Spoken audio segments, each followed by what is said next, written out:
نحمده ونصلي على رسوله الكريم اما بعد بسم اللہ الرحمن الرحیم السلام علیکم ورحمۃ اللہ وبرکاتہ۔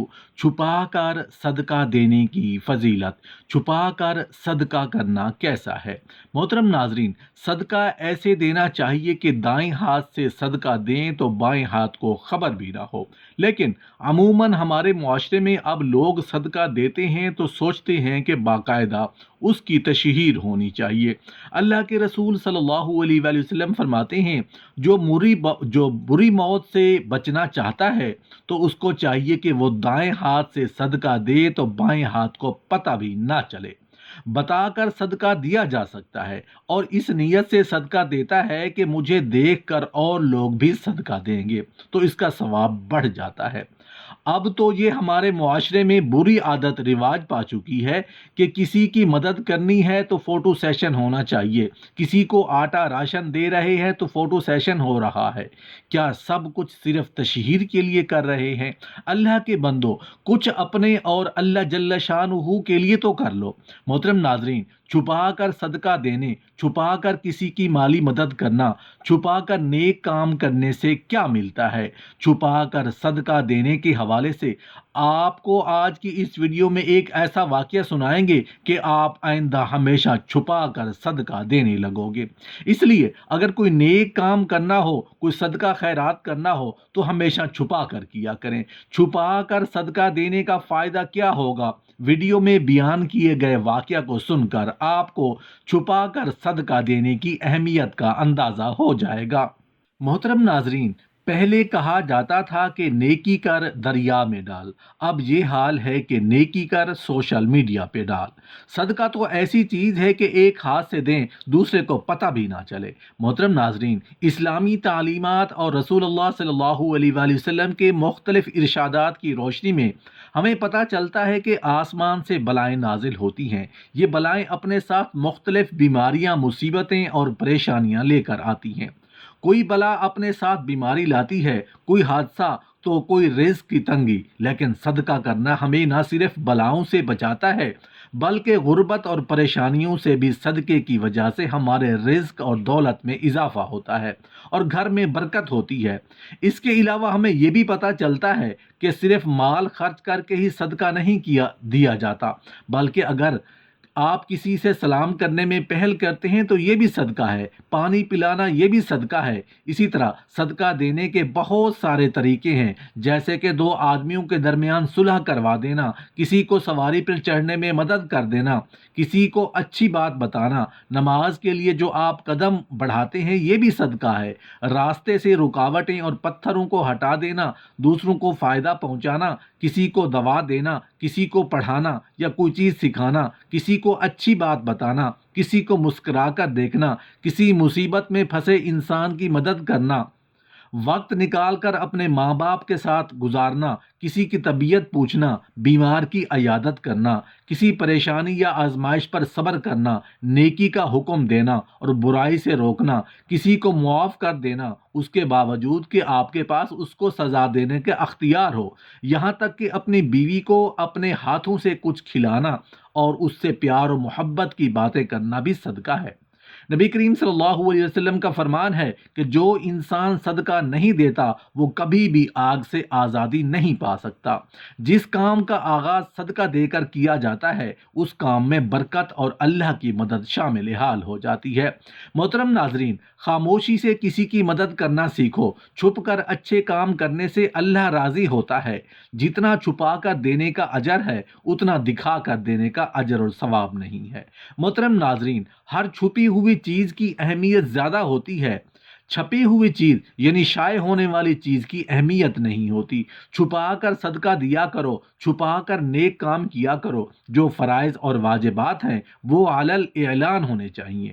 جب رسول اللہ صلی اللہ علیہ وسلم اس دنیا سے پردہ فرما چکے تو صحابہ کرام رضوان اللہ تعالی علیہم اجمعین کی محفل سجی ہوئی ہے، اور وہ آپس میں کہنے لگے کہ رسول اللہ صلی اللہ علیہ وسلم کون کون سے کام کرتے تھے، ہمیں وہ کام کرنے چاہیے۔ فہرست بن گئی، کام تقسیم ہو گئے۔ ان میں سے ایک کام یہ بھی تھا کہ مدینہ منورہ کے کنارے کی بستی میں ایک عورت رہتی ہے جو بوڑھی ہے اس کا کوئی سہارا نہیں ہے، اس کے گھر کے رسول اللہ صلی اللہ علیہ وسلم جاتے اور اس کی ضروریات کو پورا کرتے تھے، کیونکہ رسول اللہ صلی اللہ علیہ وسلم دنیا سے پردہ فرما چکے تھے، اس لیے وہ ان کے کیے گئے کام آپس میں تقسیم کر رہے تھے۔ کیونکہ صدیق اکبر رضی اللہ تعالی عنہ امیر المومنین تھے، خلیفہ اول تھے، آپ رضی اللہ تعالی عنہ نے لکھا کہ بوڑھی عورت کے گھر خدمت کے لیے جانا ہے، آگے کسی کا نام نہیں لکھا، جگہ خالی چھوڑ دی۔ حضرت عمر فاروق رضی اللہ تعالی عنہ نے سوچا کہ اس کام کے آگے کسی کا نام نہیں لکھا، شاید وہاں نام لکھنا بھول گئے ہیں، تو وہاں میں جاؤں گا۔ حضرت عمر فاروق رضی اللہ تعالی عنہ گئے، دیکھا کہ بوڑھی عورت کی تمام ضروریات پوری ہو چکی ہیں، گھر صاف ستھرا ہے اور ہر چیز سلیقے سے رکھی ہے۔ آپ حیران ہو گئے کہ وہاں تو کسی کا نام نہیں لکھا تھا۔ دوسرے دن جلدی گئے کہ دیکھوں کہ وہ کون شخص ہے جو اس بوڑھی کی خدمت اور ضروریات پوری کر رہا ہے، پھر کوئی نہ ملا۔ تیسرے دن سوچا کہ آج میں رات کو چھپ کر بیٹھوں گا، دیکھوں گا کہ کون آتا ہے۔ آنے والا آیا تو پاؤں میں جوتے بھی نہ تھے، رات کا وقت تھا، چہرہ چھپا کر آیا، خاموشی سے گھر میں داخل ہو گیا اور خاموشی سے سب کام کیا اور کر کے جانے لگا تو حضرت عمر فاروق رضی اللہ تعالی عنہ نے دامن پکڑ لیا اور کہنے لگے، کون ہو محترم؟ چہرے سے کپڑا ہٹایا تو کوئی اور نہیں تھا۔ کون تھا؟ رسول اللہ صلی اللہ علیہ وسلم کے یار غار، خلیفہ اول، امیر المومنین حضرت ابو بکر صدیق رضی اللہ تعالی عنہ تھے۔ جوتا بھی نہ پہنا، کیوں؟ فرمایا چپل پہن کر آتا تو لوگوں کو خبر ہو سکتی تھی، صرف اس کو خبر ہونی چاہیے جس کے لیے نیکی کرنے آیا ہوں۔ وہ لوگ چہرہ چھپا کر نیکیاں کرتے تھے اور ہم لوگ چہرہ چھپا کر گناہ کرتے ہیں۔ ہماری تباہی کی سب سے بڑی وجہ یہی ہے۔ وہ لوگ چہرہ چھپا کر نیکیاں کرتے تھے، صرف اللہ جل شانہ کو پتہ ہو کہ جس کے لیے نیکیاں کر رہے ہیں صرف اسی کو معلوم ہو۔ خدا را آج بھی ہم اپنے آپ کو دیکھیں کہ ہم کس راستے پر جا رہے ہیں۔ ہمیں نیکیاں اور صدقہ چھپا کر کرنا چاہیے، نہ کہ تشہیر کر کے۔ سیدنا امام زین العابدین حضرت امام حسین رضی اللہ تعالی عنہ کے صاحبزادے ہیں۔ آپ رات کو خاموشی سے اپنے کندھوں پر سامان کی بوریاں لاد کر مدینے کے غریب لوگوں کے گھروں میں رکھ جاتے تھے اور وہاں پر چٹھی رکھ دیتے تھے کہ یہ تمہارے لیے حلال ہے۔ لوگ حیران ہوتے تھے کہ وہ کون پر اسرار شخص ہے جو ہمارے گھر کے آنگن میں ہماری ضرورت کی چیزیں رکھ جاتا ہے۔ ان کو یہ بات ہی نہیں پتہ چل سکی سامان کون رکھ جاتا ہے۔ جب آپ کا وصال یعنی شہادت ہوئی، جب آپ کو غسل دینے کے لیے تختے پر لٹایا گیا تو آپ کی پشتوں پر بوریوں کا نشان تھا۔ لوگوں نے کہا کہ شہزادہ رسول تو کبھی کسی کے مزدوری کے لیے نہیں گئے، تو پھر بوریوں کا نشان پیٹھ پر کیوں ہے؟ تو ان کے صاحبزادے نے فرمایا، اے مدینے کے غریبوں سنو، تو تمہارے گھر کے آنگن میں رات کو بوریاں رکھ جاتا تھا، وہ پر اسرار خادم کوئی اور نہیں تھا، وہ امام زین العابدین تھے۔ صدقہ آفتوں اور مصیبتوں کے لیے ڈھال ہے، صدقہ عزت اور ناموس کی حفاظت کرتا ہے، صدقہ ہر قسم کی بیماریوں کا شافی علاج ہے، صدقہ سے مال میں زیادتی اور برکت ہوتی ہے، صدقہ دل کی سختی کو ختم کرنے کا ذریعہ ہے، صدقہ کرنے سے اللہ پاک کا غصہ ٹھنڈا ہوتا ہے، صدقہ بری موت سے حفاظت کا ذریعہ ہے، صدقہ عذاب قبر اور عذاب جہنم سے حفاظت کا ذریعہ ہے۔